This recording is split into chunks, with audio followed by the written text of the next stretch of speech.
Et si tout ce que vous pensiez savoir sur la richesse était faux, et si la véritable différence entre ceux qui réussissent et ceux qui stagnent ne dépendait ni de la chance, ni du talent, mais simplement de leur manière de penser. Aujourd'hui, vous allez découvrir un secret puissant partagé par l'un des plus grands mentors du développement personnel, Jim Rohn. Un secret qui a transformé des vies ordinaires en succès extraordinaires. Mais attention, ce n'est pas ce que vous croyez. La plupart des gens travaillent dur, économisent un peu, espèrent beaucoup, mais finissent toujours au même point. Pourquoi? Parce qu'ils n'ont jamais appris à penser comme les riches. Ils veulent les résultats, sans adopter l'état d'esprit qui les crée.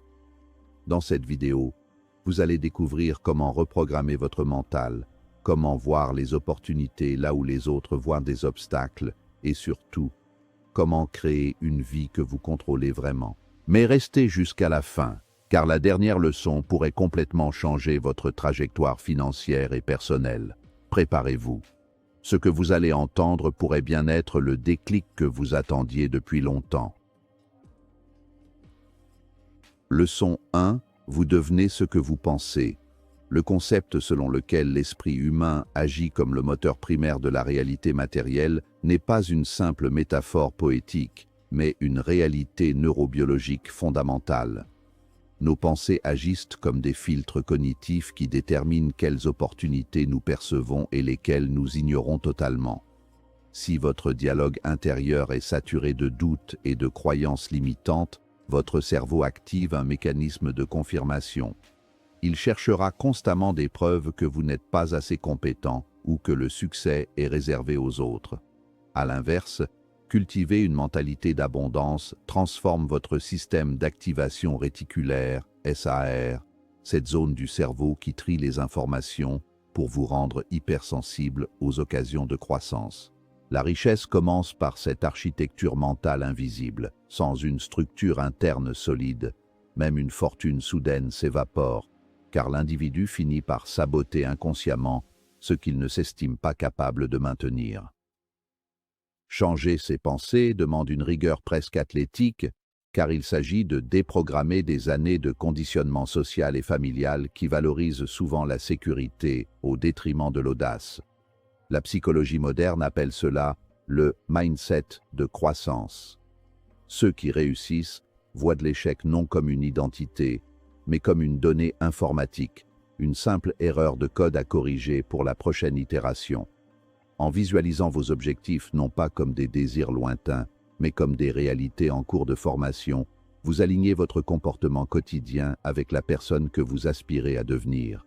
Ce n'est pas de la magie, c'est de l'alignement stratégique.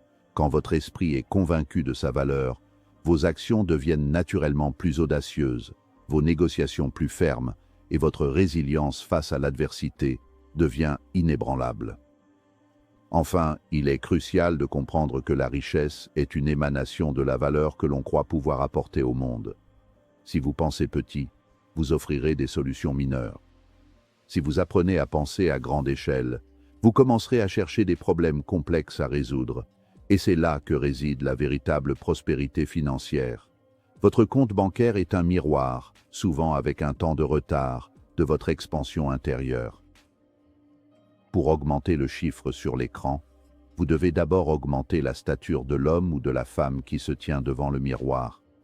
La maîtrise de soi commence par la surveillance constante de ses pensées dominantes, car elles sont les architectes silencieux de votre destin. Leçon 2.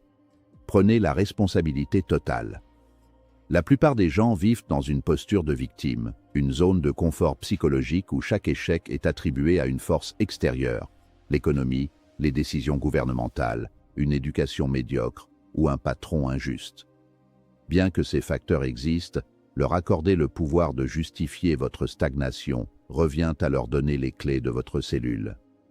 Prendre 100% de responsabilité signifie accepter que, même si vous n'êtes pas responsable de ce qui vous arrive, vous êtes absolument responsable de la manière dont vous y réagissez. C'est le passage de la mentalité de subir à la mentalité de piloter. Dans le monde des affaires et de la réussite personnelle, cette prise de conscience est le point de bascule entre l'amateur et le professionnel. Le blâme est un poison qui paralyse l'action.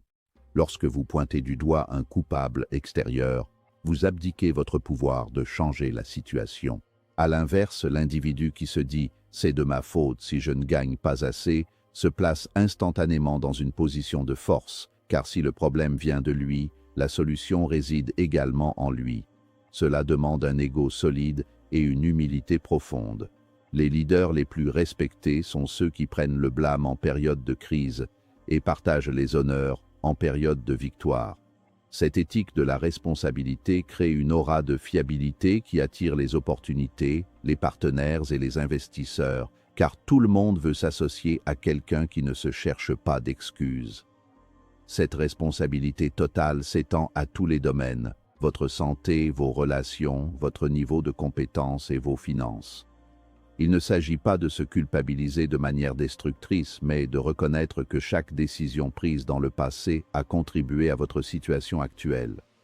Si vous n'aimez pas l'endroit où vous êtes, la bonne nouvelle est que vous êtes le conducteur du véhicule. En reprenant le volant, vous cessez d'attendre que le vent tourne et vous commencez à ajuster vos voiles. La liberté n'est pas l'absence de contraintes, c'est la capacité de choisir ses propres responsabilités et d'en assumer les conséquences avec dignité. Leçon 3. Investissez en vous-même. Warren Buffett a souvent déclaré que l'investissement le plus rentable qu'il ait jamais fait n'était pas une action en bourse, mais un cours d'art oratoire. Cette affirmation souligne une vérité universelle. Vos actifs financiers peuvent être confisqués, dévalués ou perdus, mais votre capital intellectuel et vos compétences sont inaliénables. Dans une économie de la connaissance, votre cerveau est l'outil de production principal. Investir en soi-même signifie allouer du temps et de l'argent pour acquérir des compétences à haute valeur ajoutée que le marché est prêt à rémunérer grassement, que ce soit par la lecture, les séminaires, le mentorat ou l'apprentissage de nouvelles technologies. Chaque nouvelle compétence acquise agit comme un multiplicateur de revenus. Le développement personnel ne doit pas être vu comme un luxe ou un passe-temps, mais comme une maintenance critique de votre actif le plus précieux. Si vous cessez d'apprendre, vous commencez à devenir obsolète dans un monde qui évolue à une vitesse exponentielle. La différence de revenus entre un expert et un généraliste est souvent abyssale, non pas parce que l'expert travaille plus d'heures, mais parce que son heure de travail contient plus de valeur, de savoir-faire et d'intuition. Lire un livre par semaine, par exemple, vous place dans le top 1% de la population mondiale en termes d'exposition aux idées. C'est une stratégie d'arbitrage simple. Vous achetez pour 20 € le résumé de 30 ans d'expérience d'un auteur. Au-delà des compétences techniques, l'investissement en soi touche à la psychologie et à l'intelligence émotionnelle. Apprendre à gérer son stress, à communiquer avec charisme, à négocier et à comprendre les biais cognitifs sont des leviers puissants qui transforment radicalement votre trajectoire professionnelle. Plus vous devenez une personne de haute valeur, plus vous attirez naturellement des situations de haute valeur. Le marché ne paie pas pour vos besoins, il paie pour votre utilité. En devenant la meilleure version de vous-même, vous ne poursuivez plus l'argent. Vous devenez un aimant pour lui, car l'excellence est une ressource rare et désirable. Leçon 4. Discipline égale liberté. Il existe un paradoxe fondamental dans la réussite.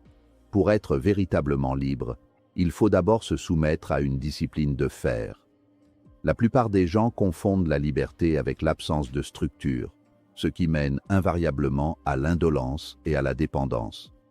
La véritable liberté, financière, temporelle et physique, est le produit d'habitudes rigoureuses maintenues sur le long terme. Comme le dit Jocko Willink, la discipline est le chemin vers la liberté, car elle vous libère de la tyrannie de vos impulsions immédiates. Se lever tôt, s'entraîner physiquement et travailler sur ses projets prioritaires avant que le monde ne réclame votre attention, crée une avance psychologique et matérielle insurmontable pour la concurrence. Les grands résultats ne sont jamais le fruit d'efforts héroïques isolés, mais de la puissance des intérêts composés appliqués aux actions quotidiennes. Une amélioration de 1% chaque jour peut sembler insignifiante, mais mathématiquement, elle vous rend 37 fois meilleur au bout d'un an. La discipline consiste à faire ce que vous devez faire, surtout quand vous n'avez pas envie de le faire. C'est la capacité de sacrifier le plaisir éphémère d'aujourd'hui pour la satisfaction profonde de demain. En automatisant vos succès par des routines, comme l'épargne systématique ou le blocage de temps pour la création, vous retirez l'émotion de l'équation et garantissez une progression constante. La constance est le test ultime de la volonté. Beaucoup commencent avec enthousiasme, mais peu finissent par manque de persévérance. C'est dans le creux de la vague, quand les résultats ne sont pas encore visibles malgré l'effort, que la discipline fait la différence. Elle construit le caractère et la confiance en soi. Chaque promesse tenue envers soi-même renforce votre identité de gagnant. À terme, cette structure vous permet de posséder votre temps et de ne plus être l'esclave des urgences des autres. La richesse visible n'est que la partie émergée de l'iceberg des habitudes invisibles cultivées dans l'ombre et le silence. Leçon 5. Entourez-vous des bonnes personnes. L'être humain est une créature sociale dont les croyances, les attitudes et même les revenus tendent à converger vers la moyenne de son entourage immédiat. On appelle cela la proximité prophétique. Si vous passez votre temps avec des personnes qui se plaignent constamment, qui sont satisfaites de la médiocrité ou qui méprisent le succès, vous développerez inévitablement les mêmes angles morts. Votre environnement social agit comme un thermostat. Il régule votre température d'ambition. Pour monter en gamme, vous devez délibérément chercher à être le plus bête ou le plus pauvre dans une pièce, car c'est dans cet inconfort que la croissance se produit par osmose. Choisir ses fréquentations est un acte de gestion stratégique de son capital social. S'entourer d'individus qui vous challengent vous force à élever vos standards de performance. Ces personnes agissent comme des miroirs qui révèlent vos faiblesses, mais aussi votre potentiel inexploité. Un mentor, par exemple, peut vous faire gagner 10 ans en vous évitant des erreurs qu'il a déjà commises. La réussite est un sport d'équipe, même pour les entrepreneurs solitaires. Votre réseau est votre valeur nette, net worth. Avoir accès à des cercles d'influence vous donne accès à des informations privilégiées, à des partenariats stratégiques et à un soutien moral indispensable lors des périodes de doute. Enfin, l'entourage ne se limite pas aux amis physiques, mais inclut tout ce qui influence votre esprit, les auteurs que vous lisez, les podcasts que vous écoutez et les leaders que vous suivez sur les réseaux sociaux. Vous devez protéger votre environnement mental comme une forteresse. Éloignez-vous des vampires énergétiques qui épuisent votre enthousiasme et entourez-vous de radiateurs qui diffusent de l'énergie et de la vision. En cultivant un cercle composé de personnes ambitieuses, éthiques et bienveillantes, vous créez un écosystème où le succès devient non seulement possible, mais inévitable. La collaboration et l'émulation collective sont les catalyseurs les plus rapides pour transformer une vision individuelle en une réalité concrète. La richesse n'est pas un accident. Ce n'est pas non plus un privilège réservé à une élite. C'est le résultat direct d'un état d'esprit, de décisions conscientes et d'actions répétées. Ce que Jim Rohn nous enseigne, c'est que tout commence à l'intérieur. Si vous voulez plus, vous devez devenir plus discipliné, plus concentré, plus engagé envers votre propre croissance. Regardez autour de vous. Ceux qui réussissent ne sont pas forcément les plus intelligents ou les plus chanceux. Ce sont ceux qui ont décidé de penser différemment et d'agir en conséquence. La bonne nouvelle, vous pouvez commencer dès aujourd'hui, pas demain, pas quand les conditions seront parfaites, maintenant. Posez-vous cette question. Suis-je prêt à changer ma façon de penser pour changer ma vie? Parce que si vous le faites, tout devient possible. N'oubliez pas, votre avenir n'est pas quelque chose que vous attendez, c'est quelque chose que vous créez. Alors commencez aujourd'hui.